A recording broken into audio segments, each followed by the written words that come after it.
Hey everybody, it's the Dale Jr. Download. It's Tuesday, Dirty Air. This one's presented by Safety Culture. We're going to talk a lot about the industry and a lot of things going on in it today, as well as Mexico City. Let's get started. The following is a production of Dirty Mo Media. Hey everybody, it's Dale Jr. back again for another episode of the Dale Jr. Download. It's Tuesday, it's Dirty Air with TJ Majors. This episode of the Dale Jr. Download is brought to you by Safety Culture, the workplace operations tool that's giving teams from the racetrack to the factory floor what they need to get the job done quicker and improve every day. That Safety Culture 88 car was looking pretty good on Sunday. It did pretty good Sunday. Yeah, pretty good. Yeah, I saw Safety Culture on the side of that car, and I was like, man, I know those guys. How was your trip? Man, the trip was insane. Now, it wasn't all that crazy, honestly.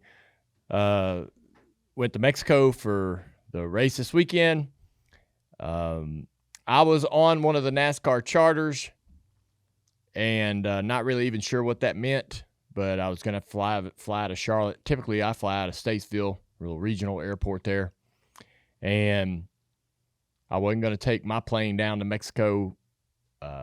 Just a little bit difficult, taxi fees, fuel, all those things, just going to be real expensive and silly. So I was going to fly on one of the NASCAR charters. Maybe a day or two before the flight, it disappeared. Somehow that plane was locked up in Singapore with maintenance. So we started, me and my folks, our team started looking for alternatives. Was thinking about going with Denny, and obviously he decided that he didn't want to go, and so I ended up flying my plane to Texas and getting a commercial direct from Dallas, and so that was great, no big deal. That's kind of the same way we came home, so my travel ended up being relatively typical, and no problem. Flying into Mexico City, it's a massive city. Oh, yeah. So it's big.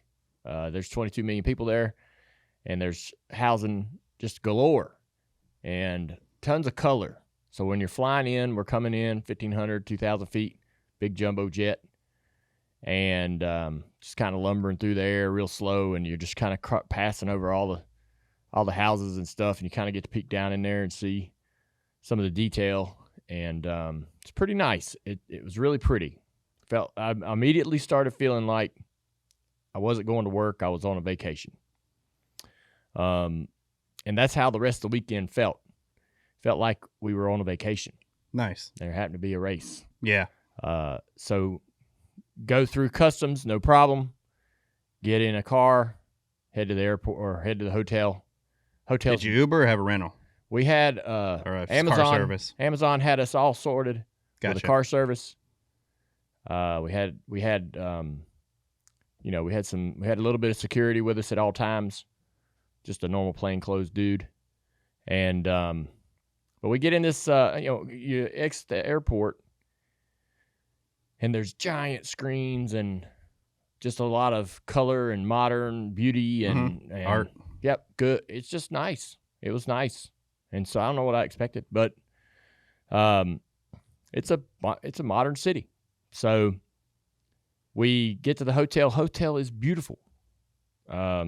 Just like any really, really top 5-star hotel that you might find in the United States. The architecture for Mexico City is going to be unique to itself, and that was obvious too. Tons of cool shops and little convenience stores and just all kinds of bustly, busy, people were walking around doing normal life. Whatever, yeah.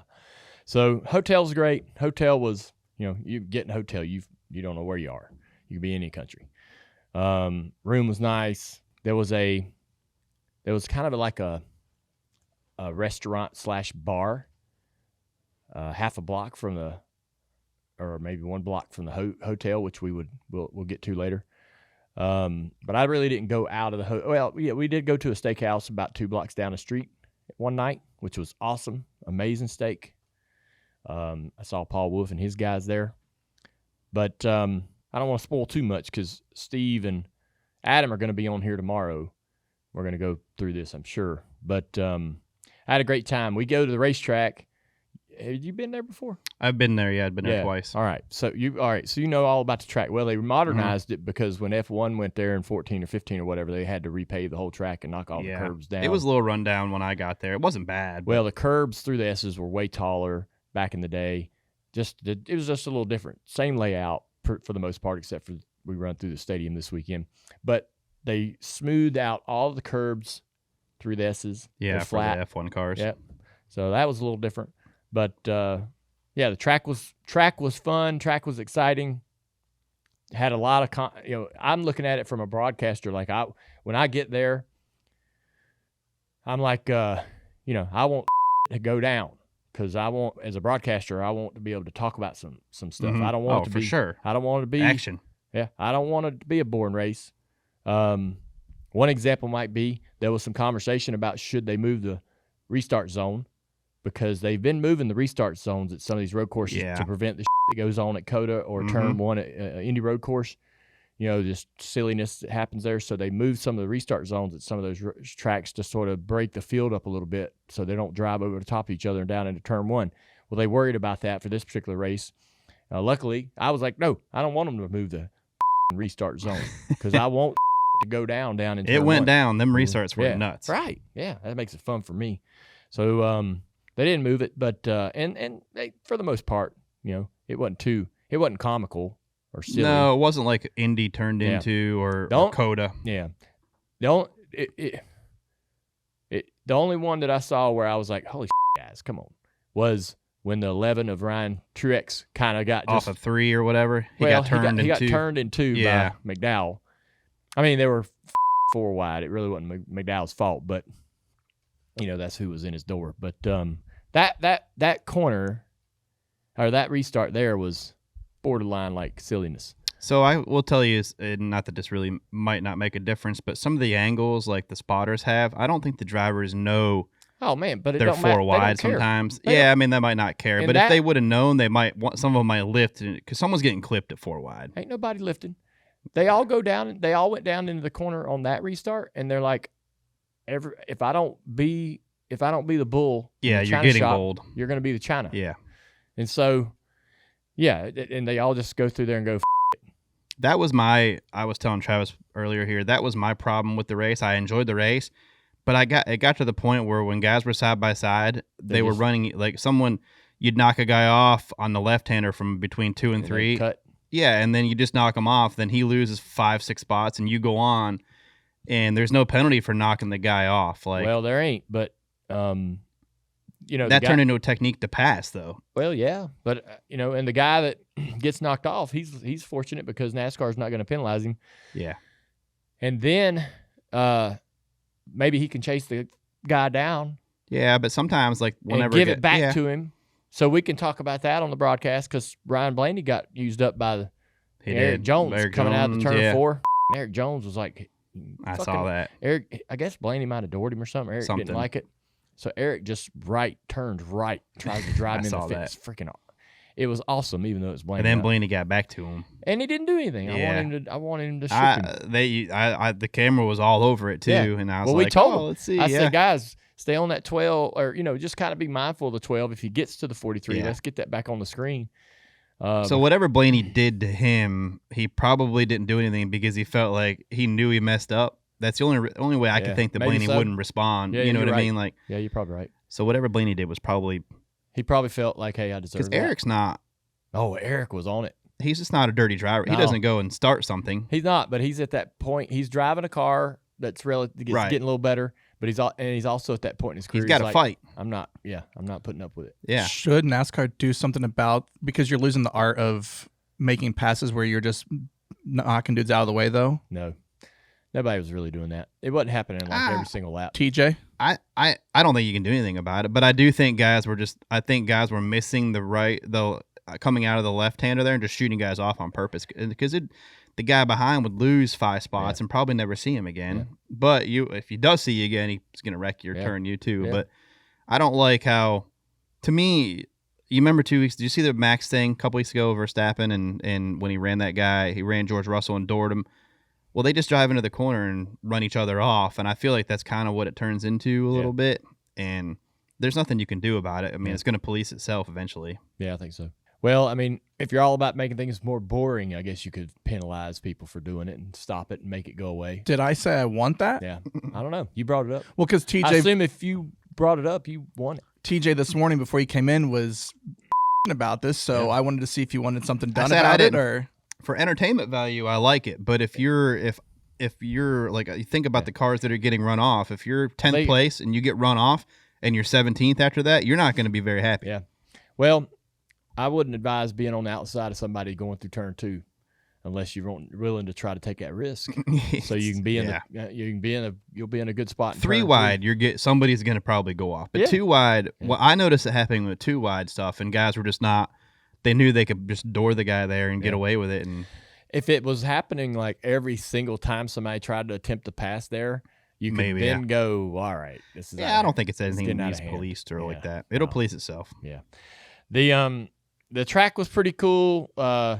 Apparently, I didn't get to try them, but apparently the best tacos in the entire world were in the infield. Everybody kept talking about Is them. that There what was they a were? massive line. Yeah, they were every shaving, day. cutting the meat Yes, off and yes. stuff. Huh? I wanted them, but I never could get it. I just couldn't.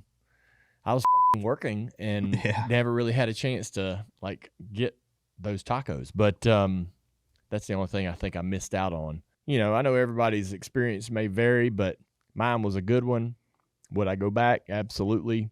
I'm hearing some rumors that it's a chance that it stays on the schedule, but it might not be in the same part of the season. They might move it to a different part of the schedule. I hear that there's a lot of conversation, I'll just say, around what happens. I guess we might not go back to Chicago Street Course. There's a chance that Chicagoland could come back, I'm hearing, but I'm not 100% sure about that. The San Diego ideas, there's a chance to race in the streets, I guess, of San Diego or create some sort of course there. There's been rumor of that before. That's pretty realistic. Ben Kennedy said ideally if they return, you'd have like an off week after Mexico City to make things a little better for travel. Yeah, well, yeah. Great. Good ad. I think that, they learned a ton about they learned a ton about the way they should have done this in the first place in terms of Mexico and the travel, logistics, and all that. I don't remember it being bad when I went. Well, I don't like understand why. I guess I don't understand why we weren't better prepared and why that was so clunky. Yeah. Right. When I went before, I don't remember having any travel issues. Yeah. I mean, it was 20 years ago almost, but I don't know what would be much different, right? Yeah. But for some reason, it felt like that even though we knew this was on the schedule. Yeah, logistics were hard. It was almost like it got thrown in our laps in the last minute. Some people that I know got themselves commercial flights early. They were set. They were the ones that were inconvenienced. The people that were really relying on like NASCAR or the charters, those type of things, like a lot of the teams and so forth, those were the people that were sort of, it was almost like an afterthought. You know? And the charters felt stressful, not up to par. Yeah. Not up to standard, I guess, for what, you would expect. They had some issues. Our plane was stuck in Singapore in maintenance. Why is the plane that I'm going to, I'm going to be on this plane with like 300 other people. Why is it in Singapore? What is this charter company that we're dealing with here? Yeah. And then you had a plane have a mechanical issue that I heard was really fucking touch and go. Yeah. Like the plane that blew the engine was pulling the nose up to take off when that happened, and they barely got that thing stopped and safely got everybody off. But it was really really close or really severe. Even a few weeks ago, there was travel room. Even before that, even like a month ago, there was some things like, the airlines. There's some airline things going on. There was always some kind of stuff happening with it. It was definitely touch and go, like you said. you can't cut corners with stuff like that. And I don't know. I would not know where to start to try to put something like that together to get an entire industry going somewhere. I like the thought of everybody doing the same thing, but I like us all. I do. I like us all being together, everybody flying together, but we gotta be willing to like invest in the. I guess I don't know what I'm trying to say. I don't want to insult NASCAR. I know they busted their ass to try to make this happen. I'm sure it was very difficult. It was a successful race weekend. We had an awesome experience on Saturday with Daniel winning, and then a great race on Sunday. Everybody got home safe. Did they learn some lessons? Absolutely. Should they do it? Should they do it a little bit differently next time? Absolutely.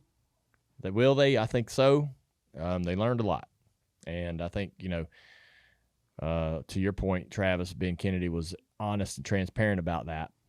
That they might have made some missteps and learned some hard lessons. But the idea of just going back is a good one, I think. Mexico City was great. Mexico, the track, the racetrack, was great. The travels, sucked. But hey, my wife Amy went to Kenny Chesney to the Sphere in Vegas, and she had a really trip home. Her flight got delayed. She was stuck at the airport for 12 hours. Oof. Ended up getting on a red eye. Yeah, so I'm not complaining about my travel to Mexico City because I had it pretty good compared to that.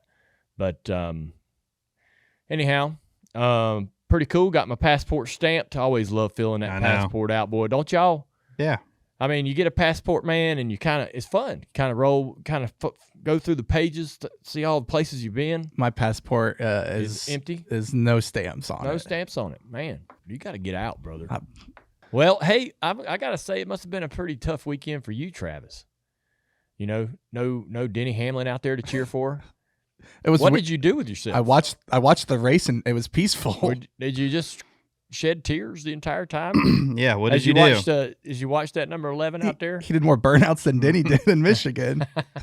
Did you go to? Did you? There'll be no Ryan Truex slander on this show. Just want to say that up front. Well, I already got that out of the way. Yep. I just watched. Oh, did you help Denny? Did you help Denny mow his grass? What'd you do? Well, I actually what'd you do? Did you clip his hedges? No, I actually went home for a little bit and then came home back, watched the race. Went back to Ohio. Oh, that home. Yeah. Not Denny. Watched the race. It was peaceful. How was Ohio? It was good. Yeah. It was a quick one. Yep. So, but yeah, no Denny bro this weekend. No Denny bros. I saw you on social media, typically doing your traditional defense. You're like the first line of defense on Twitter for Denny. Any Denny slander, he's like always. Well, it was a stupid tweet. What happened? What was the tweet? Oh, how quick they were to give him the waiver, but it took them 5 days to give Kyle Larson a waiver. Well, it's in the freaking rule book that you get a waiver for birth of a child. Yeah. He's been on baby watch for 3 weeks. NASCAR was ready to give it to him. Yeah. I don't know, man. I'd have probably stayed home. Certain circumstance. Yeah, it's hard. I mean. But no, look. I mean, I think it's all kind of like something you got to make that call considering all the circumstances involved. And they have 2 kids that, they have 2 girls in the house. You got a third. Mom's going to need a couple days. You got a brand new baby that, Danny wanted to be home.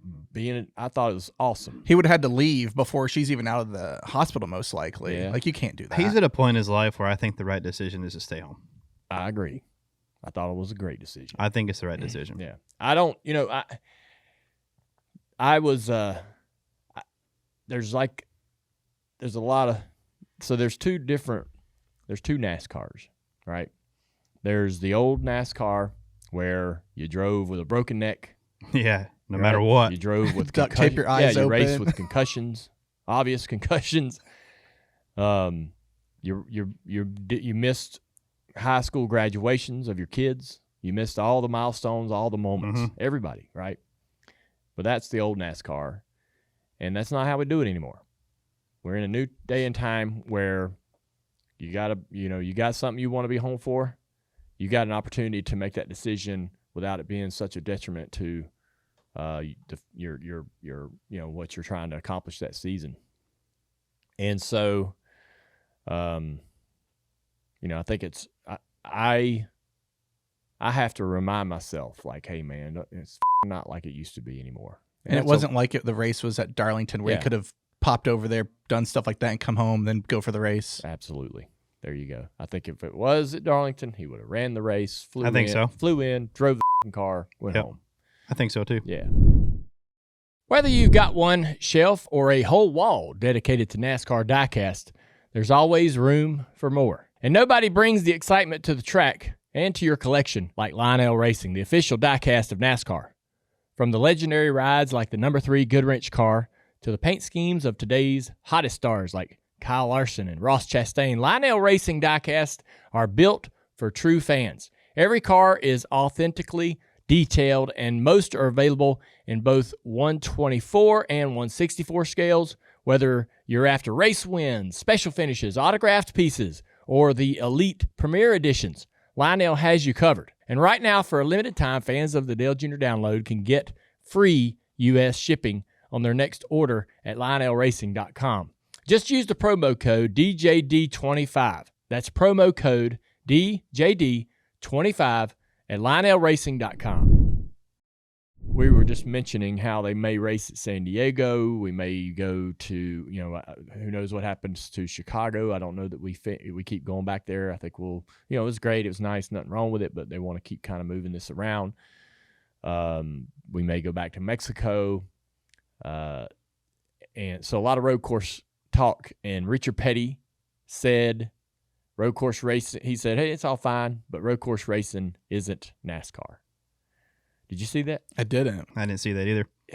I know what he's trying to say. So there's a lot of road course racing, and it's exactly like that same conversation around like Denny getting the waiver, this being a different NASCAR than where we were. When I came into Richard, I agree with Richard. Road course racing isn't NASCAR. People are going to go, well, what about Riverside? What about all these? There's been road course racing in NASCAR since the 50s. So when I came in, there was only Riverside, and then we had Watkins Glen added. Mm-hmm. Well, Watkins Glen was added in the 80s, but I'm saying when I was young, paying attention to sport, going to the racetrack, being a road course racer wasn't important. You would, even when I was racing the Bud car, like guys like Sterling Marlin, you were spotting for Sterling back in the day. Oh yeah, road course racing was not important. No, they would go and be like, all right, this is it. This is the weekend. I really, I'm going to go. I'm going to try, but I don't really give a how it all ends up. Mm-hmm. I'm not that great at this. I don't care to be. My car, I'm not sure how good it is. I don't give a I'm going to go out there and run. If I get fortunate and have a reasonable day, don't have any problems, and everybody up. Majority of the field was like that. Yeah, it was. You're right. So, you went into those races and just like, hey, man, everybody kind of looking at your team. You're like, all right, y'all know, I'm not. Yeah. I don't profess to be an expert at this. And there were ringers then too, and you knew yeah. It was like that. One of those guys is going to win. They were going to kick your ass. Yeah, the one-offs. Yeah, and so. But it was in the middle of the year. You tried to just get out of there with the least amount of damage as possible in terms of points and things like that, right? That was it. Then you were done. You were like, all right. 15th, heck yeah, I'm leaving. Put that road course car in the back of the shop. All right. So that's the way it was. So that's what Richard Petty, I think that's where Richard's coming from when he says, road course racing isn't really NASCAR. Because anyone that ever if you wanted to be a racer in NASCAR, if you wanted to get to NASCAR, you raced a short track somewhere locally. You went, you ran stock cars, you ran late model stock, you ran the Busch series or the sportsman cars back in the 80s. You raced full-bodied cars around ovals. Yeah. Ovals, right? It was a very known, understood, that was the route. Well, that was yesterday's NASCAR. And that's what Richard Petty's talking about. But we're in a different time. Today's NASCAR is all encompassing. It is road courses, short tracks. Do you think we have too superspeedways. many? I mean, for my taste, like I don't. Like, would you put Chicagoland back on the schedule and take one away? Yeah, I think we have a good amount of road courses. I could, I'm not a favorite. I don't like the road courses the most. And I don't really, honestly, man, I don't really love. Right now, like I would say, my favorite thing about our sport is probably the Charlottes and the Kansases. Yeah, Charlotte's awesome now. That's what I'm enjoying right now the most. I wish that the short tracks were better because that's where my core is like I love good short track beating and banging. We saw some of the things that I love about short track racing at Mexico. It was a physical. Oh, we did. Yeah, it was beat and bang. Yeah, it was physical. So I can also love the road courses at times. Is part of the problem that it's like they're all close together, a lot of the road course races? No, not really. I used to not love road course races. I used to not want them added to the schedule. But I'm sort of understanding at this point in my life, like I can't sit here and just be like, I don't want more road course racing. They're going to do what they're going to do. I just need to embrace whatever they put on the plate, right? And so we're all going to sit down at this big, table and the table of NASCAR, and we're going to eat the meal. And you don't get to choose really how it's cooked or what's served. And so if you want to be part of the you just kind of got to embrace whatever it is. And, I certainly can complain here and there, but for the most part, I'm kind of dialing that back because it ain't like that complaint is going to make a bit of difference. And so do I want 9, 10 road courses? No. Is this number too much? Not really. Give or take 1 or 2. I wouldn't want them adding more and taking more ovals off. I agree with Richard Petty. NASCAR, stock car racing, is predominantly an oval-based series. Always has been. Yeah. We have removed some ovals. We've removed some tracks, added some road courses. I'm fine with that because I do like the idea that our drivers need to be all great at all things, right? If you're going to be a champion, you now have to be as good at a road course as you are at an oval. Back when I started driving, you didn't. You could suck at the road course. As long as you were good everywhere else, you were going to be fine. You still win a championship. Sure. If you run a smart race, you're going to finish 15th, 20th at worst, and it wasn't a terrible day. So, I'm okay with it sort of being more balanced, but I definitely don't think that Richard is wrong. Yeah, about what he was trying to say there, and I tend to agree with him. If I was in control, I would be taking away some road courses. This could lead to a great conversation. I kind of want to avoid a lot of conversation around the race because we're going to dive into that probably tomorrow a little bit too. So I don't want to talk specific, but this also could lead to. So you talked about the road courses being sort of packed in this little portion of the race. We have 10 races left in the regular season. If in the last 11, counting Mexico City, there's 5 road courses, right? That's a lot. Pretty saturated. Could you spread it out? Yes. Do you add another road course to the playoffs? Possibly. Let's talk about there's some conversation around the playoff and how we crown our champions. Let's all talk about what's the best way to do that. Have we had that conversation? There's a committee sort of in conversation right now around what, if anything, should be done to the playoffs and how we crown our champion, right? Okay. And so, Mark Martin's kind of been a little vocal in the last couple of days about his involvement in that and his frustrations over what's happening and the conversations that are happening. Mark Martin wants a full season, traditional 2000 era. 2 road courses, roughly. No, he just wants a full season, run all the way to the end, crown the champion with the most points. Oh, I got you. He wants the old traditional system. He thinks, I like that too, right? He's a purist. Yeah, I like it. And there's other great organizations in motorsports that have that same thing that are working just fine. They don't need a playoffs. They hadn't added a playoff. So, but if we have to, my guess is that the networks have the most influence. They spend the most money. That rightfully so, I would say. They're giving NASCAR hundreds of millions of dollars. They have influence, right, on what this looks like. NASCAR is also a big player at the table. There's a lot of other people in this conversation that are just offering suggestions, but without real voting power, right? And so I would say I'm one of those people. I'm in the conversation and I can offer ideas, but I don't really have a influence on the final. You're slightly above. I know, but I'm not gonna really. You're not in the room. I'm not gonna really. I understand.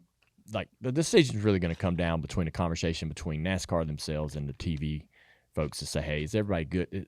They will be the ones that go. Finally, do we like this? Is this something we can all be happy with? But what I've proposed and what I think would be cool, is basically somewhat of a hybrid between what we used to do and what we do now. Run the entire regular season and then have one single round between a group of drivers, kind of like the original format where you had 10 drivers, 10 races. I think that might be a little too much.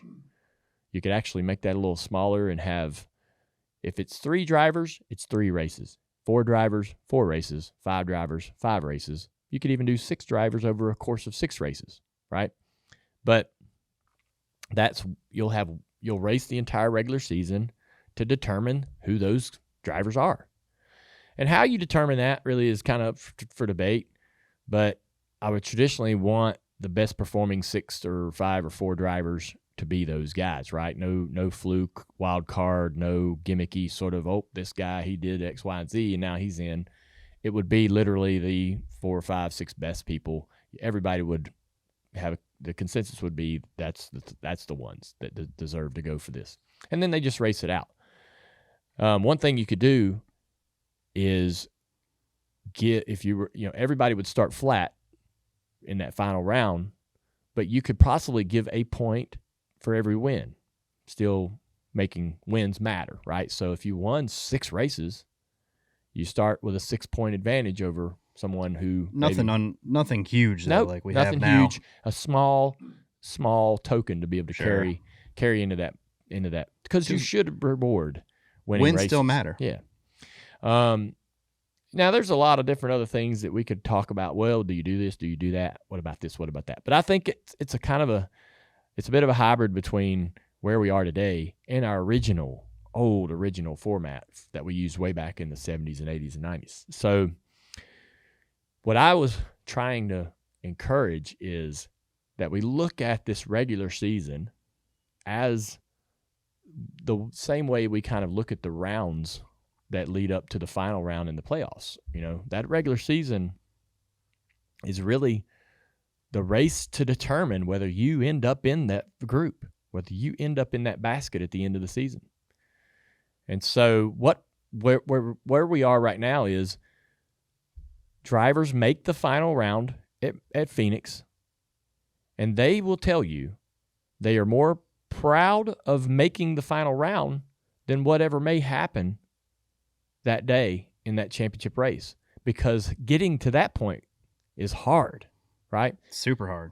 While that needs to remain difficult, winning the championship should be harder, right? And that if you had a 4-3 is a little bit low, but if you had a 4 or 5 race battle in that final round, that's challenging, and that's legitimate, and that will legitimize the champion.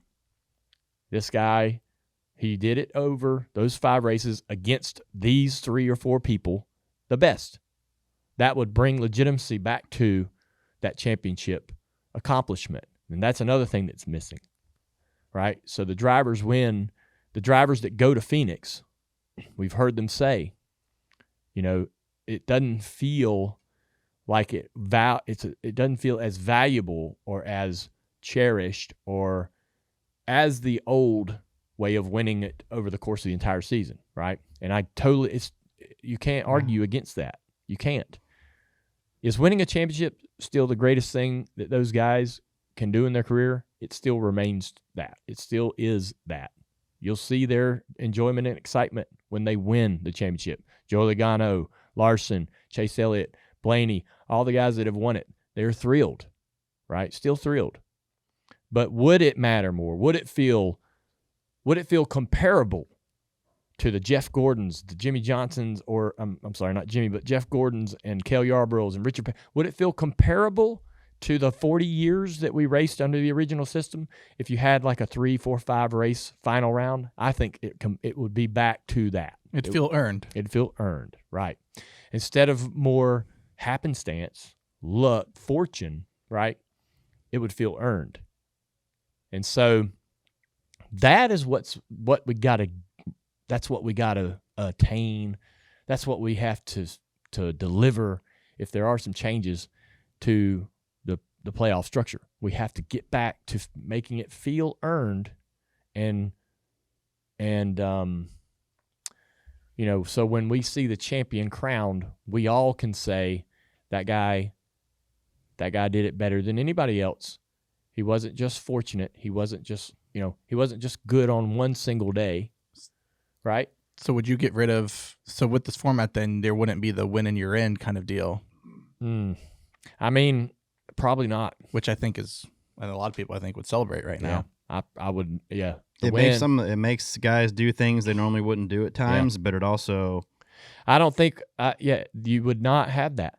You wouldn't have eliminations.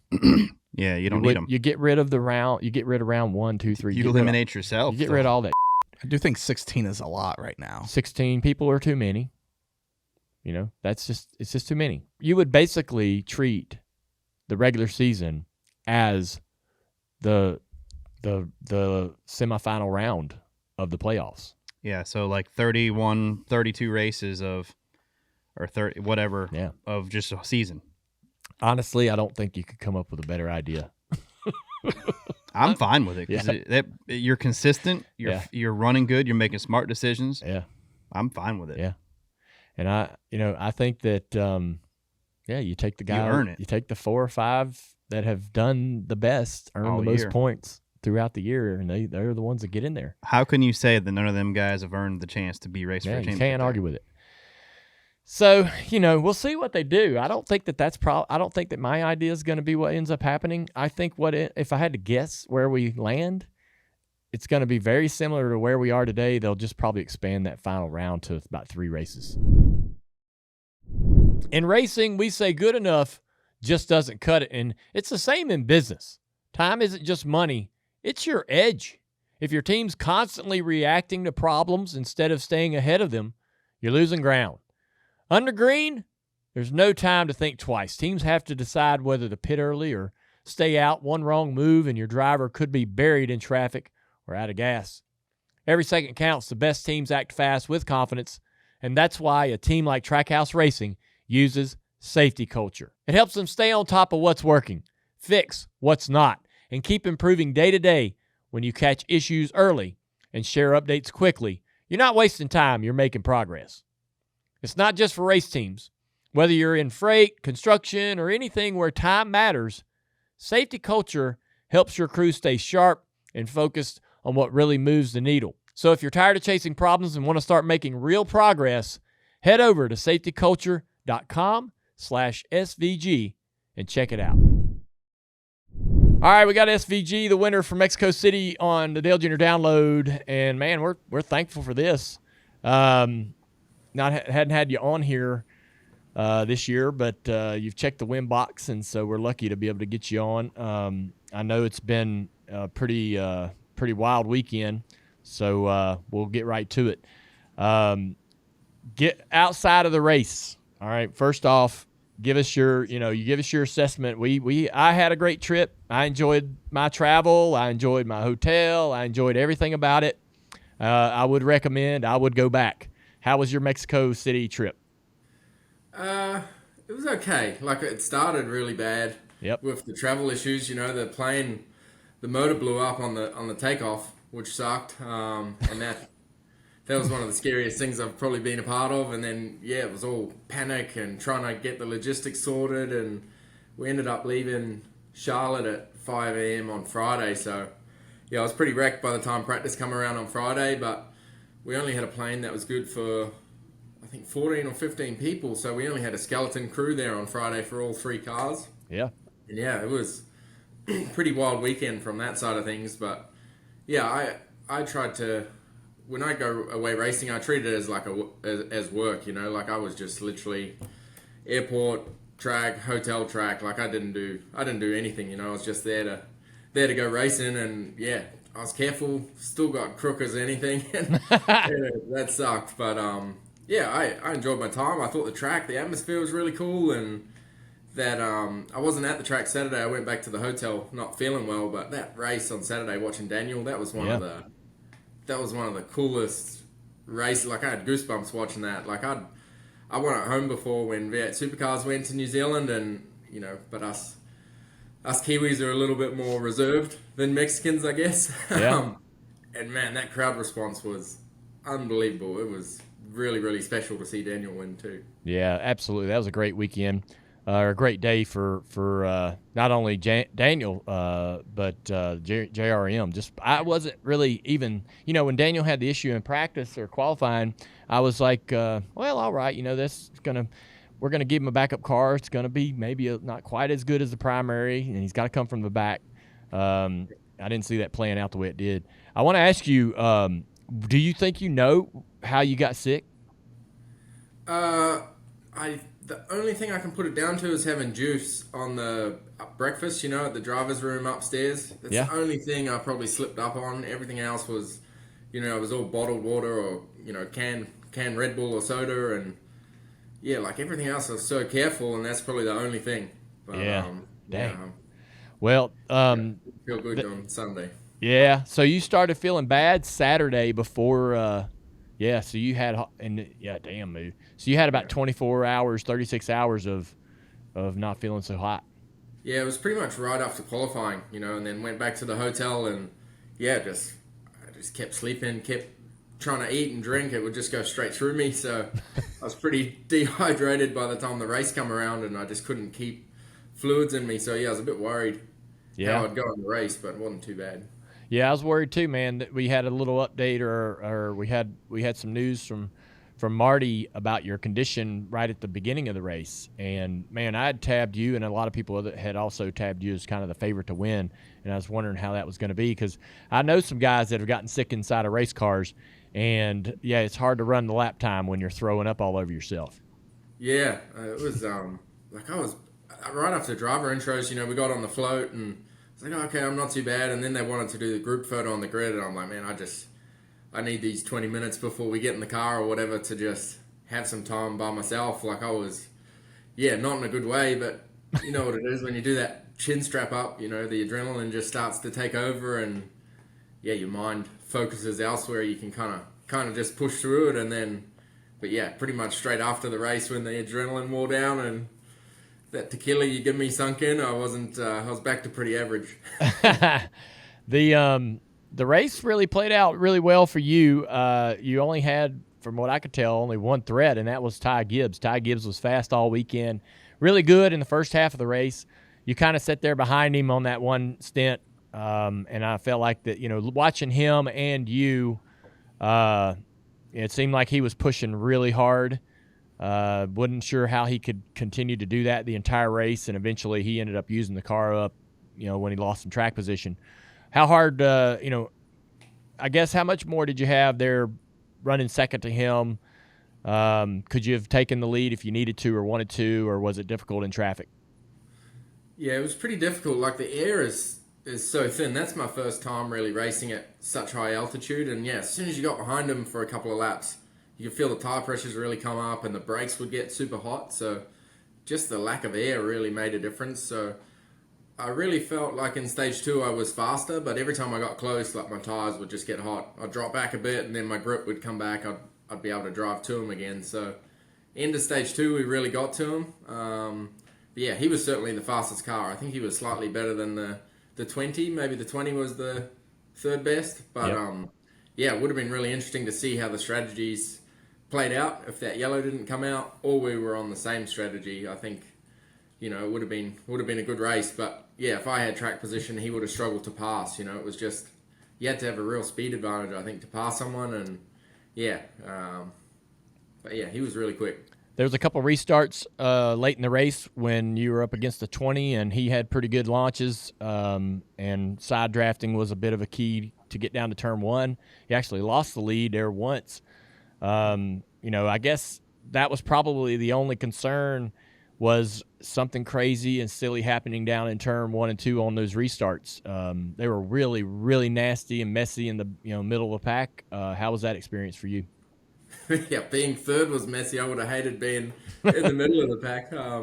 Yeah, it was crazy. You know, you're at top of fifth gear almost, and then you got to brake to a first gear 90-degree corner. So it was tough. There was big sort of concertina effect, and cars just using each other up. And yeah, I was glad that last one was clean. But yeah, I spent the last 30 laps really just hoping for no yellow, so I didn't have to go through it again.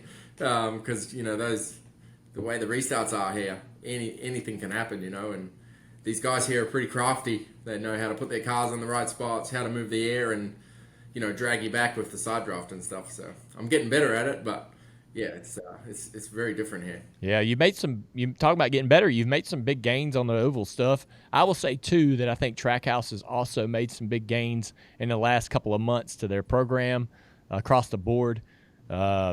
But that's starting to benefit you, and you're starting to see that 88 car climbing up through the field. Where do you feel like you're still learning on the ovals? What is some of the things that when you look at your teammates' data or you look at your own data, what are some of the things you're still trying to work on? Yeah, good question.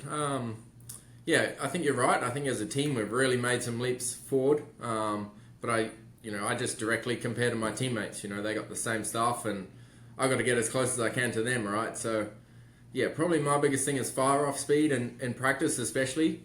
You know, I'm going to a lot of these places for the first time in a cup car. They can go out and be within a tenth or two of the peak lap time, and you know, on their first lap. You know, where I'm sort of get out on track, I'm exploring the place.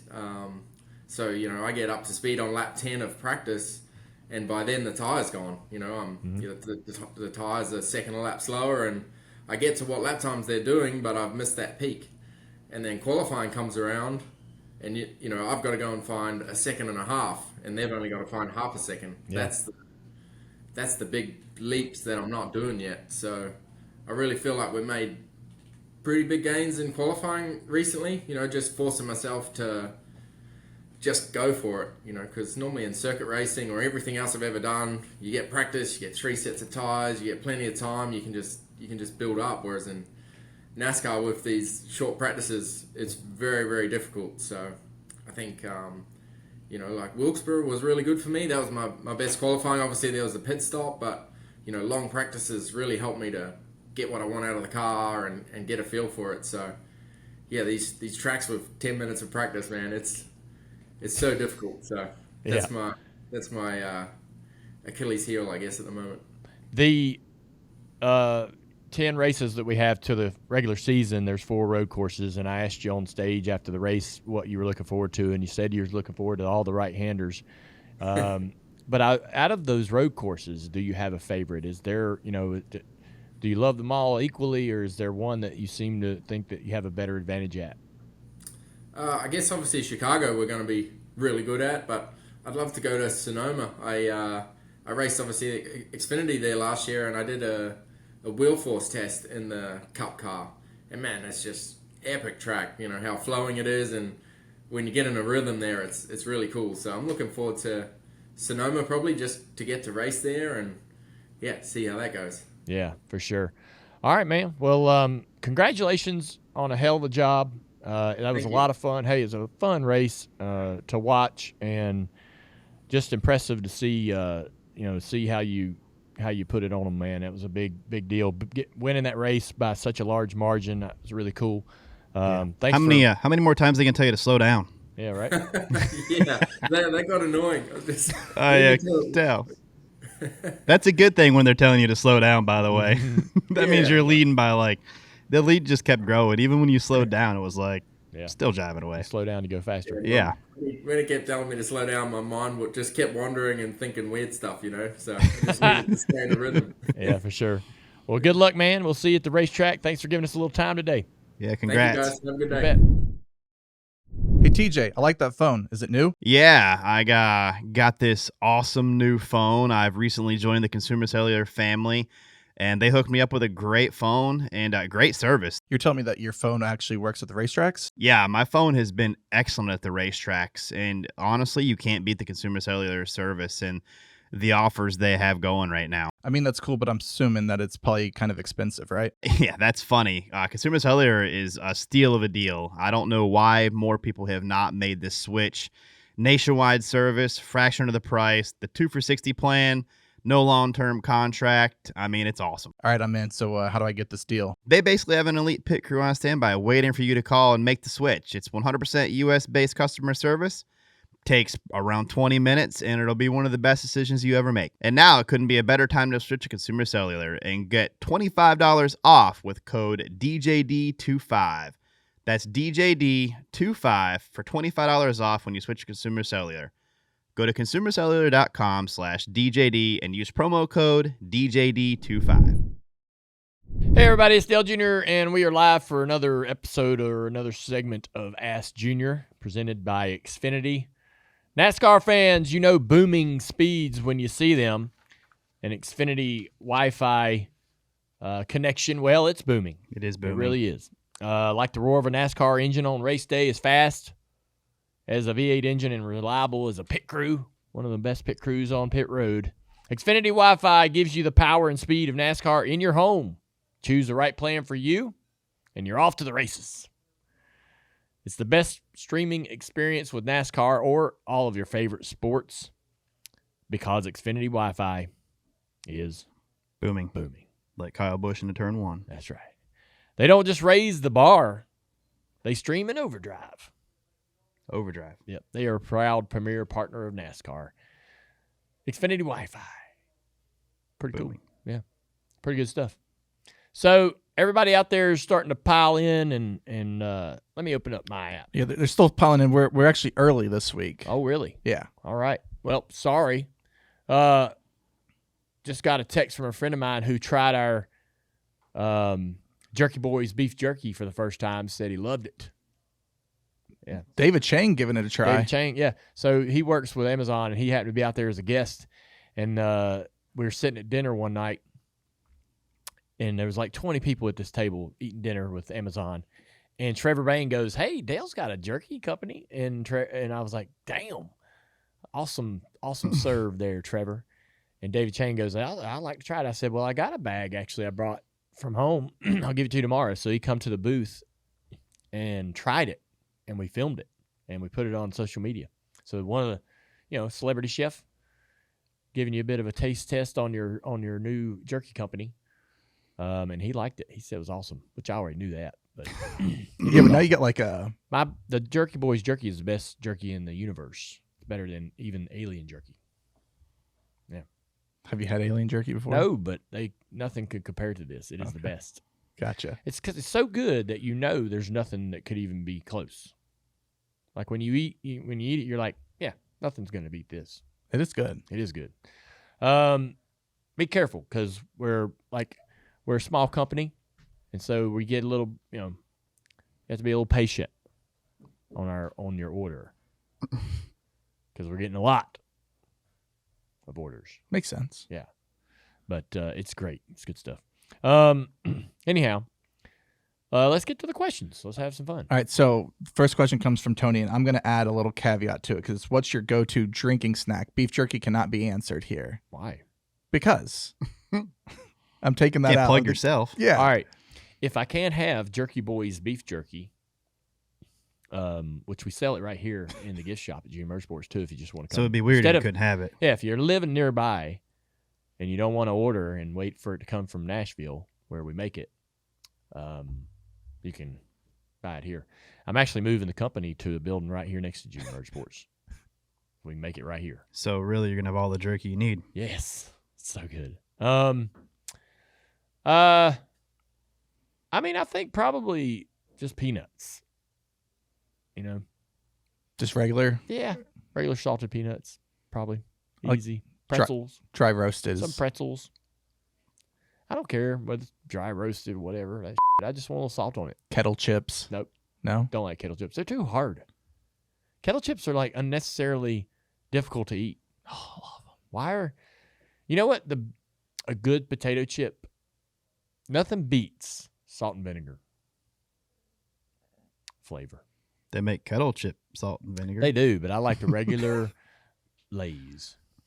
The regular Yeah. white and blue bag. I see that sitting on the shelf. I'm like, that's Yeah. that's mine right there. That's I think it's hard that's to what I'm beat all about. A regular Lay's potato chip, Doritos, just in general. classic. Doritos are good, yeah. Classic. Cool So good. Ranch. Oh. Yeah. You remember when Just Jay regular Leno Doritos. Jay Leno was a spokesman for Doritos, and he's like, crunch all you want, we'll make more. I don't remember that. I was like, man, that was pretty convincing. I think I will have some more Some more. Doritos. Yeah.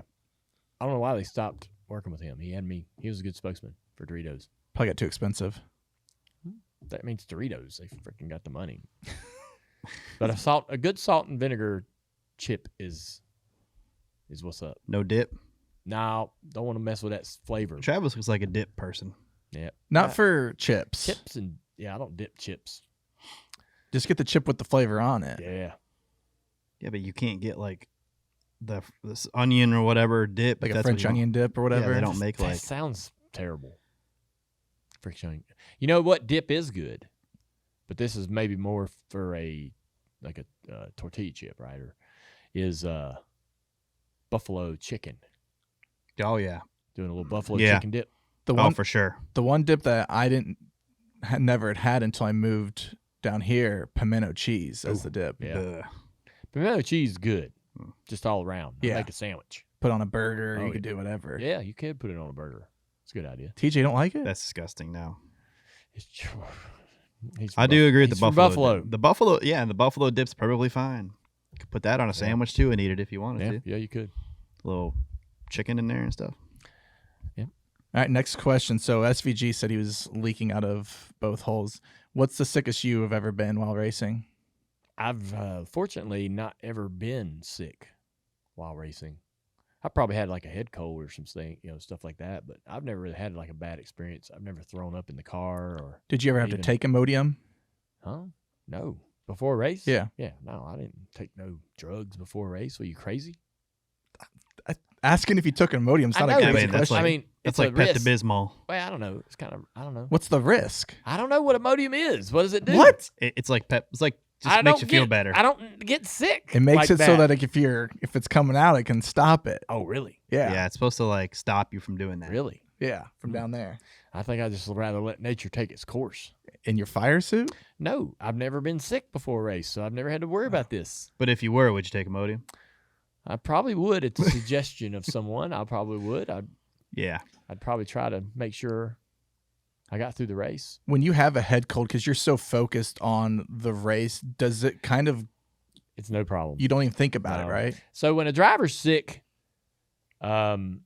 when you hear that a driver is not feeling well, and they're, oh man, it's a little bit of a story. Wow, this guy's sick all morning. He's not feeling good.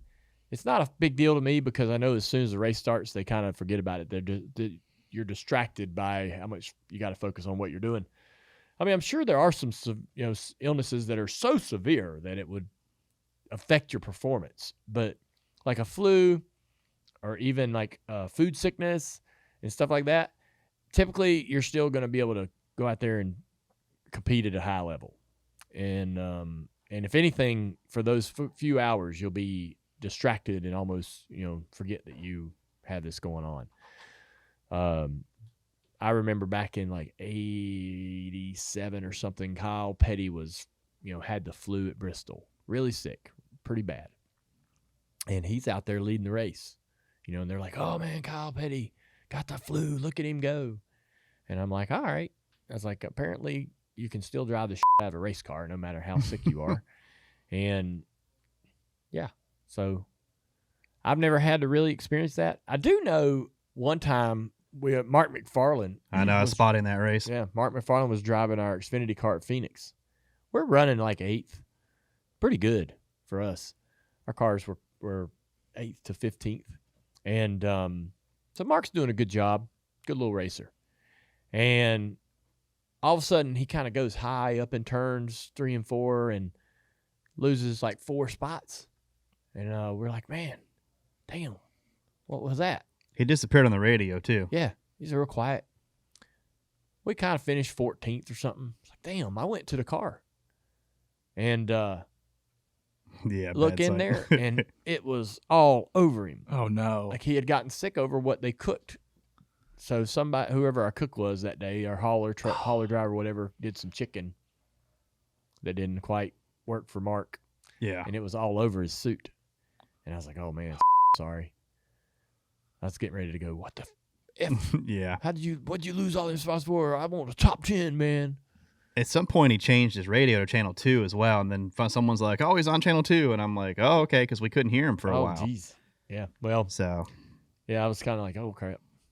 that was the old Phoenix, too. So if you're puking, like literally throwing up, it might affect your lap time. Just a little. I would say that's probably going to matter. Yeah. That's brutal. Yeah. He had proof of it, though. Yeah. Like, it's all down his suit. Yeah, if you're gonna lose spots, you better throw up. You can't just like have a little in your Yeah. mouth and swallow it. Like you better. Oh, I don't know. I was always really careful. So I was like real careful not to eat anything that could be a risk, right? Like I wasn't going to eat off the truck. The truck food is fine, but it, if there was a 10% risk, Cross contamination or whatever. I wasn't going to do it. And so, I have like on race days, I would eat deli meat sandwich, like a ham or something, turkey, bread, mustard, basic, just to put something in there. And yeah, the day before, I had a routine, not like a super healthy thing. Just I had a routine. I ate the same meals every weekend for lunch, dinner, on Friday, on Saturday, basic, and just didn't change anything. I didn't go out. I didn't go to restaurants. Only when Amy really, demanded it. She's like, I got to get out of this bus. Yeah. We'd go somewhere. The only time we go to Hard 8 in Texas, and that was kind of it. There's a place in Pocono. We're going to Pocono this weekend. Oh, Louis. Yeah. I remember my dad when he raced, before I started racing, going to Pocono as a kid, going to Louis. And that was like there's certain racetracks where there's like a restaurant that your dad went to, and you're like, hey, I got to go. That was his routine. I wanted that to be my routine. So we'll do a Louis one night this weekend. What will you get there? They have their food's awesome. Yeah. Probably steak. Yeah. They have a French onion soup and stuff like that. I'll probably just have something like that. Speaking of your dad, we saw obviously the Earnhardt documentary on Prime. Who's another driver that you'd like to see a documentary made on? I think it might be cool to there's so many, but I think Wendell Scott would be cool. So there was a movie called Grease Lightning. Yeah. Richard Pryor starred in it about Wendell. It's a good movie. Yeah, it is a good movie. So I think it would be cool to dive into that story pretty deep with like a group like Imagine could really make that amazing. Junior Johnson. That would be a good one. So there's a movie. So if you haven't seen Grease Lightning, I would see Grease Lightning with that. It's dated. It's an old movie, but Richard Pryor in a, it's not a comedy, right? Richard Pryor playing someone in a more dramatic role is pretty unique in itself. They also had a movie about Junior Johnson called Last American Hero. Jeff Bridges was the star. And before Jeff Bridges was a star, this was made in 1973. But I would say Last American Hero is my favorite racing movie. And they just didn't know any better than to make it authentic as it could be, right? It was before really Hollywood would Hollywood up something, right? And so it's just really kind of a very raw, low budget, but good racing film. And so those would be two characters I think that would be pretty incredible. Like Junior, and his family, like his dad made shine in the mountains, and his dad goes to jail, and his dad was so Junior, to support the family, is also making moonshine and gets busted, and his dad's pissed that he did that, and so I'd love to know more about that part. I think an Imagine would tell you like the guts of a person's story, not so much like, oh, he won this race and he succeeded and did, the stats and the numbers. It'd be more about that, the steel and in the woods and running from the law and doing all the things that they were doing, trying to make it work so he could get enough money to afford to race. So if it's anything like the Jeff Bridges movie, I think it's a cool story to tell. Next question. Were you superstitious at all? Yeah. Oh yeah. What you have? What superstitions did you have? Well, I mean, any of the traditional ones. Yeah, but I like walking under ladders, breaking glass, things like that. All $50 bill. Yeah, $50 bills. Dad. So I just did everything Dad did, right? And if Dad believed something, I believed something. And Dad thought $50 bills were suspicious. If he didn't want one in his pocket. If you tried to give him one, he wouldn't take it. And so I have that as well, as silly as it sounds. My grandfather, Ralph Earnhardt, was very serious about peanuts being around his race car. That's an old racer's. David? I don't know Yeah. I don't know where the origin of that comes from, but apparently, like if you came around, so a handful of peanuts or peanuts in a brown bag that was a common racetrack snack. Yeah. Or, before we had all the we have today, snacking in the 50s was relatively basic. A bag of peanuts was pretty common as an item at a racetrack, and it's or what am I talking about? Where you go buy the food. The convenience store? Not the convenience Gas store, station? but The food stand. Yeah, Concession? the food stand. Concession. Thanks, James. So but apparently if you walked by his car and spent too much time with that bag of peanuts, he would tell you to leave. Or he didn't want you around the car with those. That did not carry to my generation. I didn't give about peanuts. But the color green was apparently superstitious. Obviously, we have all gotten over that. We don't continue to. I drove green race cars. I used to say, man, how could they say green was bad luck when we all love money? Money's green. The green flag waves. What the hell are we doing here?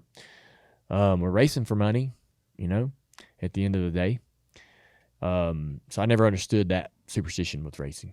But mine were always pretty traditional. I didn't have like a weird one, like I got to wear this pair of underwear every race day, or I got to do this. Everybody used to ask me, like, what is the thing in the morning that has to happen? It wasn't really so much of a superstition, but the prayer. So we have a MRO person that walks pit road, and there's maybe at the cup races, there may be a couple, and they go to every driver. But while you're standing outside of your car with your team, your wife, whatever it may be, they'll come up and go, hey, can I pray with you? And if you want to pray, you pray, right? And I'm religious, so I'm all about that. So I felt like I was going to say a prayer to myself, right? I'm sitting in the car, get all buckled in, I'll close my eyes, say a little prayer. God, keep me safe. I want to, I don't pray for a win, but I'm like, hey, man, I just like to leave here with a smile on my face. That's not too much to ask. And so, but I always felt like that if that didn't happen, and sometimes there would be these odd occurrences where things would get so busy that maybe they got tied up and they didn't get to everyone. Because sometimes you'd already be in the car buckled up, and the MRO pastor would come by and just grab your hand. And I always felt like when I didn't get that prayer that I was less safe, that I was like not protected in some weird way. I can get superstitious with just watching my teams play. Yeah. Sometimes just change your clothes at halftime. Oh, wow. Because that matters. Change the spot where you sit on the couch. Yeah. Oh, I will say this. Like, I have this feeling that my team does better when I don't watch. If I'm busy or something occupied and I can't see the game, it's like or if they're playing well and I turn it on And they start playing bad, you're like, I'm like, it's me. I've turned it on and now they're gonna start playing bad. I don't get to see like the touchdown pass live, right? I miss that. I miss all the good and then when I turn it on, they fumble the ball or go 3 and out, and get scored on. I'm like, but I don't know what that is. Is that really superstitious? yeah, I think so. Yeah. TJ, are you as a fan or anything? I'm definitely superstitious with some things, watching football games and stuff too. Like I do like to sit in a certain spot and not move. So, Yeah. I don't change clothes at halftime. Yara. That's strange. One more question. Bob wanted to know any racing tips. He's struggling at Pocono on iRacing. Can you help him out? Save fuel, you'll go faster. Lift early. What? Remember that time? On iRacing? You're just driving in too deep. We're talking about iRacing. Same thing. You can still overdrive the corner. Okay. I'm ready to get back on iRacing. I've been in a bit of a dry spell. I've been too busy. The summer's a bit of a grind, so I haven't really had a chance to get on there too much. Haven't even tried out the new Gen 4 cars. They have the new Gen 4 car get released. Playing too much NCAA. I've been watching a lot of clips on Reddit or conversations people are having around the new updates and all the I'm missing. Where do you want to race? Apparently, the new Gen 4 car's draft is too powerful, and they need to cut it back a little bit. Where do you want to take that Gen 4 car? What track would you like to race first at? Yeah, I don't know. Charlotte. they got the super speedway bodies too for like Talladega, Daytona, the old big noses. So that I don't know. I'd like to go. I just miss being on iRacing. I haven't had a chance to really do a ton this summer. We're just so busy. You'll enjoy the mile and a with the half broadcasting and stuff. I hear it's a little bit too strong on the draft, and it's kind of pack racing at like Charlotte and places. I ran at Charlotte, but I ran at Vegas, and you gotta really save the tires a lot. And you can good. Like you'll lift in the tri-oval or the dog leg on the front stretch at Vegas because you're so free. Well, that doesn't feel, 35 laps in, you're like, oh, I'm gonna wreck. That doesn't sound realistic. Loose in the Well, you burnt the tires off. Yeah, but the car never has had a that's the balance way issue there. I heard it was a handful through the dog leg at Charlotte. I'm sure it is. That's not. It shouldn't be. Oh, actually, we'll have one more. Aaron wants to know, how was your margarita in Mexico on the set? I didn't drink it. I got a beer. You got a beer? Yeah. They told us to be careful with the water. Oh, because ice and all that. And I was like, hey, I got to this point. I'm not. I know. Yeah. I'm not taking a risk. So I said, hey, y'all got them margs out? They had me a marg, and I was like, I saw somebody had a Modelo or something down there. I was like, give me one of them beers instead. That's a smart thing. Yeah. It's probably could have saved you. All right. Well, that wraps it up for us. Really? Yeah. All right. Surely we got time for one more. What I love to do, man. I swear. He's so prepared. Yeah. No, I got one written down here. He's got his next name. one. We'll go back to this one. Let me look back. What was one of your favorite video games that you played growing up? Oh, yeah. There's a lot of them. Many. I know. Golly. I mean. So when I got there, so when I lived with Dad, I moved into Dad's house in 81, and he had an Atari downstairs, so I played all the Atari games. So like Pitfall and stuff? No, man. This is like Pong. Yeah, okay. Like the basic, original OG shit. Yeah. So I played those. Got the original Nintendo, Mario Brothers, Zelda, Excite Bike, Double Dribble, Blades of Steel, all of those. And eventually Bill Ellis NASCAR Challenge and that was a good one. IndyCar, Days of Thunder. But I would say my favorite video game outside of iRacing, I mean, iRacing is I feel like its own category. Yeah, it is. But on console, Dirt to Daytona was pretty solid. That was a lot of fun. Yep. And then Madden and college football. I actually like college football a little bit better than Madden. The gameplay to me, Madden's a little better, but just the way the players move and stuff. But it always seems like it's just a little bit newer or something. The off season and midweek grind in Madden is just a little. I don't want to deal with the salary cap It's and a little too much. do math, and It's too detailed. I remember. Did you ever play GoldenEye? Oh, GoldenEye was a lot I never of messed fun. with that. Oh, that was so much fun. Man. Split screen. Yeah, that was when you play against somebody, you Oh, just yeah. split the screen. Yeah. That was a good one. And then Ken Griffey Jr. Major League Baseball in the 64 was a fun one for me. There was a time where we played a lot of Tom Clancy games. Yeah, we did do tons of Rainbow Six. Right when it first came out. Yeah, that was so much fun. Did you ever do was. SOCOM? No, we did Rainbow Six, and they had this map called Bunkers, no cross, so you couldn't get to the other side. Well, And that was a It was gentleman's just agreement. It was like literally, they had made mod maps where you couldn't literally cross, and it basically was just you peeking out behind the same buildings. Like, Waiting for a guy's head to pop up. yeah, and you're just hoping to be the one peek out there At the right time. Nobody's looking, and then you're just like, There's a couple little huts you could get in. yeah, it's so fun. Little bunkers. It's so silly. I had forever in my house, so going as back as far as I can remember. I had an octagon. I got 4 desks that were corner desks, right? Just a cheap one you go buy and you screw it together. And I put them in an octagon. So there were 4 stations, like a cubicle. And I got 4 identical Alienware computers, and TJ, me, and 2 other buddies, D. Neal, and a couple other people would play each other. Yeah, it was like 3 of us and 1 spare computer. Yeah. And we'd sit there and we'd play online, but sometimes we just do bunkers, no crossing, just us. And we raced online. When Truex lived with me and TJ come over, TJ lived just up the driveway, man, we'd sit there till 4 or 5 in the morning racing forever. hour after hour after hour, race after race after race after race. And just, You look up and you're like, 6 a.m. yeah, just all night long. There was a couple times where we would take a router to the racetrack and we took 2 laptops and would play the Age of Empires or something. Something like that. We'd do something like that, but All right. Yeah, that was a good last question. Good ad. Just for you. saved yourself. Just Good for you. idea. Saved yourself right there. Thanks to Xfinity for bringing us today's Ask Junior segment. Be sure to check out Xfinity Wi-Fi and experience the booming speeds for yourself.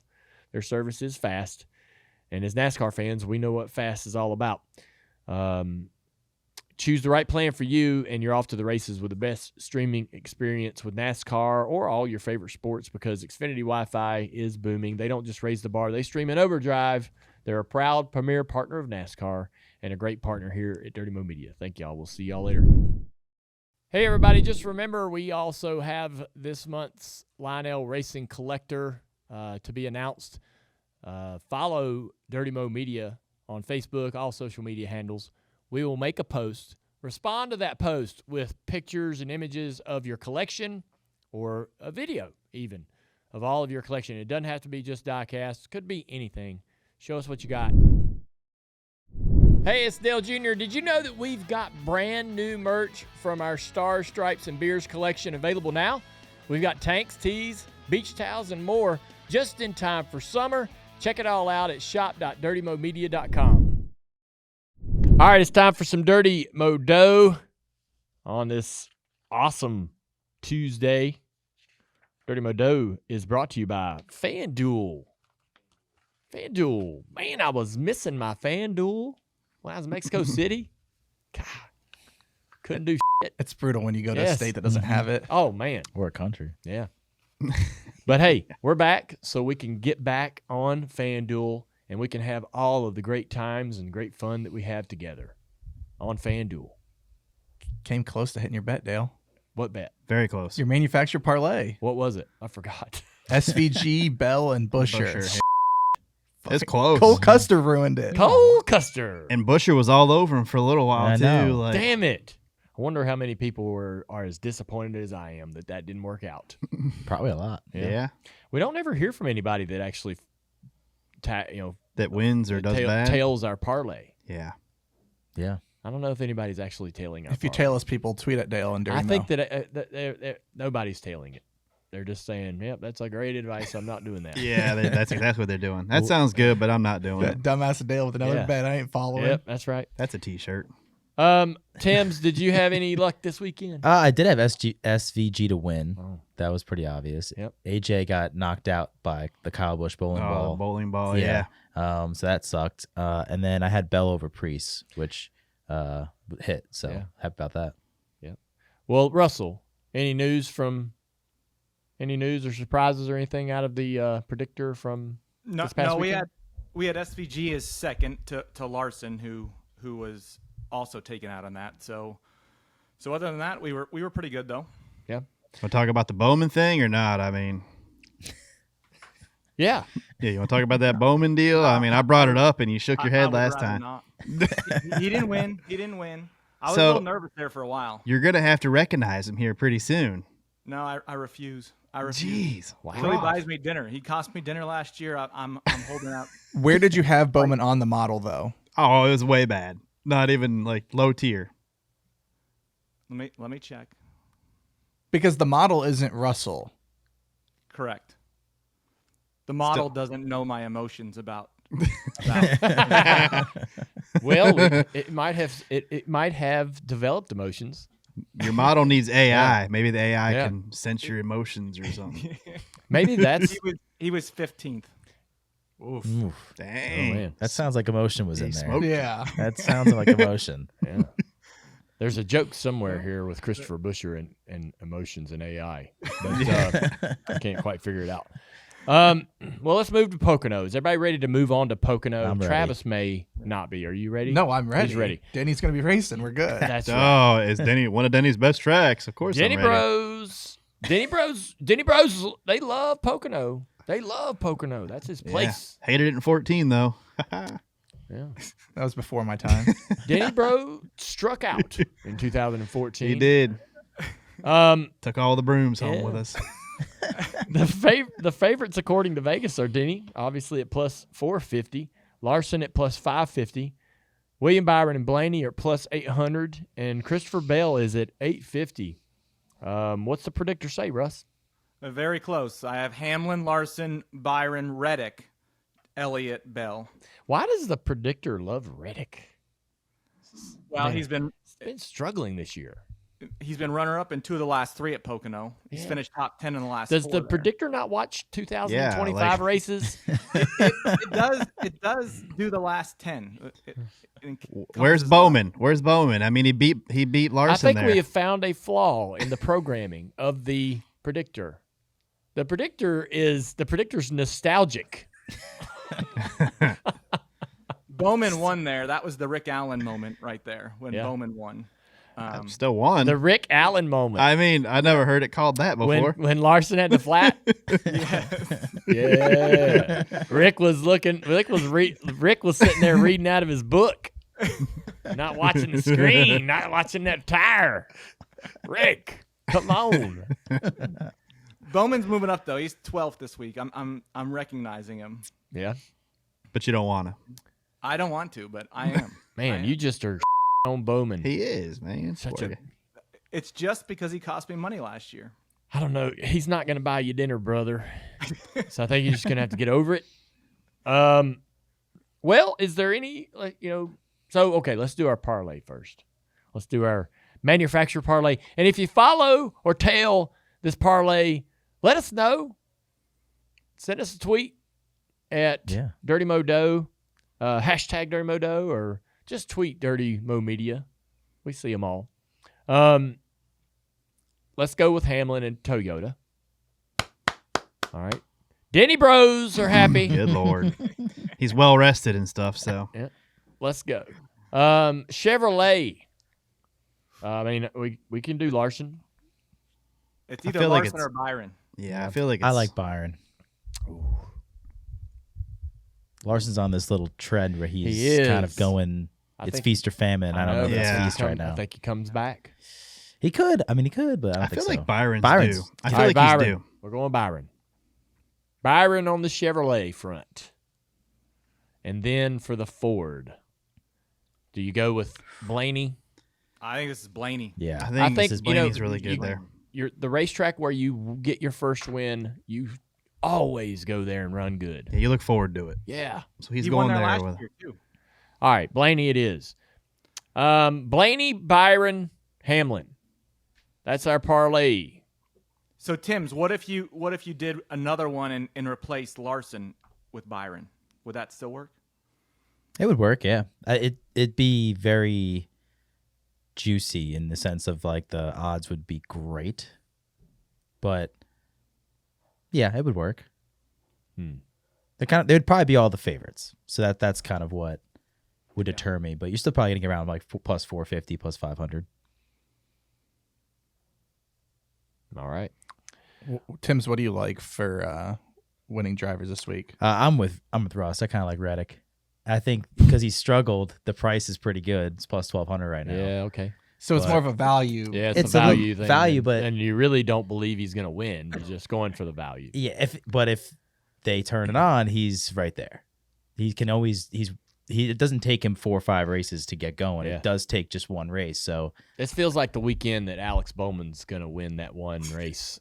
he is one of my long shots. Does Bowman have Bowman doesn't have a true win, right? There's always something that happens that helps him get the Easy. win. There'll What be do you no mean? Bowman. There'll be no Bowman Hey, slander.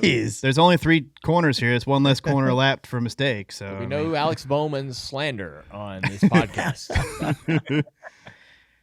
Yeah. Let me give you some long shot top 10 guys. What do you think about these guys? Eric Jones, Ricky Love it. Stenhouse Jr., I don't like that I'd one. go with Hocevar over those two. Hocevar, or Yeah. Michael McDowell, one of the Spire guys, was my third. There's only one Spire guy. It's Hocevar. Really? McDowell's like gonna top 10 it. I just don't. That he almost won Texas. Whatever that, it was like a strategy play that Yeah. didn't work out. I haven't seen him drive into the top 5 and be a winning car. I may have missed it if he did, but I got more confidence that Hocevar's got the speed to actually go out and outright win a race. Yeah. I kind of didn't love McDowell's comments either. Like, he kind of threw himself out on the ovals. Like, I know he never really has the speed, but he's like, no, it's a road course or bust for me. And I thought that was kind of loser mentality, to be honest. Ooh, Yeah. big slam. Yeah. Are we, Loser. are we okay to bash him? Yeah. Okay. Loser mentality. Well, yeah, I wouldn't have a lot of confidence in that. That'd be just burning money. Do you say Eric Jones is a good long shot top 10 I don't guy? like that. You don't? No. You don't? Top 10? Top 10. Oh, Not to yeah. win. Not to win. Top No, 10. he Top 10. ran. Eric Oh, Jones ran good sorry. there last year. I thought you Yeah, just this asked is him a what. good track. I thought we were still talking about your winners. I'm on top 10s now. No, Top he's 10s. long shotting it now. Top 10s, yes. I would do a McDowell. I wouldn't do McDowell. I would do McDowell because he can 8th, 9th, 10th place it this weekend, no Mhm. doubt. So I would do McDowell and Eric Jones. Yeah, I'd do that. For who and who else? Anyone else? I said Stenhouse, but I don't No. like that one. I think he's gonna be focused on Hocevar, to be honest I think with you. I think the points lost for Stenhouse and his team and how where they are, and they're just kicked in the gut. Mhm. I feel like, does that They're- make them more aggressive for they're a win? You know what I mean? Or They're defeated. Yeah, I could see that. I just don't feel confident that they're going to go in there with their head on straight and come Yeah. out with a fortunate finish. Could Yeah. be wrong, but No, that's good advice. What about a Ty Gibbs? he's been fast there too. feeling like they found some mojo. Yeah. I feel like, yeah, he definitely feels like he's driving with a little extra Oh, motivation. I don't know. Tim's, do you get nervous with any driver that is at that point where they have to win to get to playoffs with how they race to bet them top 10, knowing that they might be forcing the issue? I think more on fuel mileage tracks. Would you say Pocono is a fuel mileage type of Oh, track? Yeah. Yeah. Then I would get nervous about this race. Michigan came to mind. Like I didn't want to bet a guy like Ty Gibbs who's going to go for the win, even though he finished with third. But yeah, that does scare me a little bit. They're going to be very aggressive, I feel like, than what they would normally do. This race, one untimely caution or one rain shower in the tunnel turn can flip the whole thing. Yeah. for sure. Easily. Yeah. All right. Well, this Dirty Moto segment was brought to you by FanDuel, the premier gaming destination in the United States. Appreciate you, Russell. Thanks, Tim's. We'll see y'all next week. All right, everybody. It's time for the white flag. Thank you to Safety Culture for bringing us this episode of the Dale Jr. Download. Remember, from the racetrack to the factory floor, Safety Culture is the workplace operations tool that gives companies what they need to get the job done quicker and improve every day. The teardown was live from Mexico City following the Cup race on Sunday. Door bumper clear will be coming out later today. Herman Strader will drop on Wednesday along with Speed Street.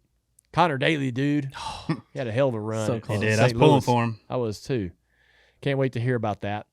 The guest episode of The Download is with my booth mates Adam Alexander and Steve Letarte, and that'll be out tomorrow as well. Thursday, bless your heart, it'll be back this week, back here in the booth or in the studio. Big thanks to Tim Duggar for filling in for me last week as I was on my way to Mexico City. The first 2 episodes of Becoming Earnhardt dropped on Sunday. The 3rd installment will be dropping this coming Sunday during the Pocono race. That will detail the 1980 season. We did Becoming Earnhardt 1979. Now we have 1980 coming out for you guys, so I hope you'll check that out as well. Something that I really enjoyed being a part of and creating for everybody. So, all right, it's been a fun Tuesday. Been a great show. Thank you, TJ. Yeah, appreciate it. All right, we'll see y'all tomorrow.